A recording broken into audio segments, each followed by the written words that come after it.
Complete coverage of this. We're all over the city. We're live in front of the home where this happened, the 5400 block of Chrysler. We've got Alicia there with us now to give us an update from that scene. That's right. The home is actually clear down at the end of the block. You can see lots of police tape still surrounds the home. They're still, of course, entering the home many times. A mother of, we are not sure yet if it was the female or the male victim, is actually who ended up calling police this morning. That is before that call came in from Arrowhead. This neighborhood, understandably, is very, very shocked still. Just to imagine that something like this happened in their neighborhood so close to home.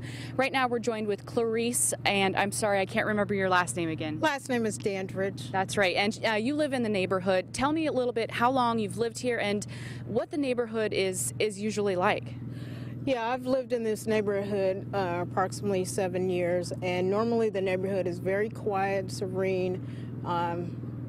You know, not any unusual activity such as this ever happens, you know, since I've lived here.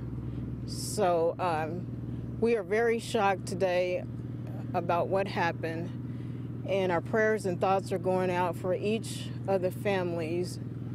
And I just also like to state that it's too bad that the situation had to end up in violence and that a gun had to be used, because in no way or shape should a gun have been involved, but since it was, it's just tragic and sad.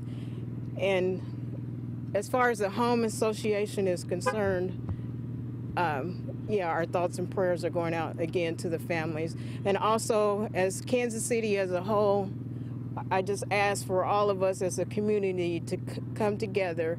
And also, if anyone else knows of any players and they need some kind of psychological assistance during this tragedy, please feel free to help them. Did you by chance at all know Mr. Belcher or even the female victim who was found inside the home earlier today, or had you ever seen them even just outside the home in the neighborhood? No, I didn't have a chance to know the individual, Jovan, at all. I've only seen his vehicles and cars in passing, and they just recently moved here within the last 6 to 8 months. So no one in the area had a chance to, you know, really get to know them well.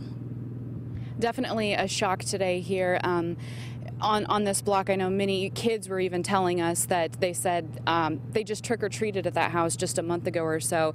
Just in general, it's a sad day for Kansas City, like you said, but the neighborhood, even if you didn't know them, it just has to be such a shock for everyone. Well, definitely, it is a shock, and you know, it'll be a while before the area probably gets totally back to normal.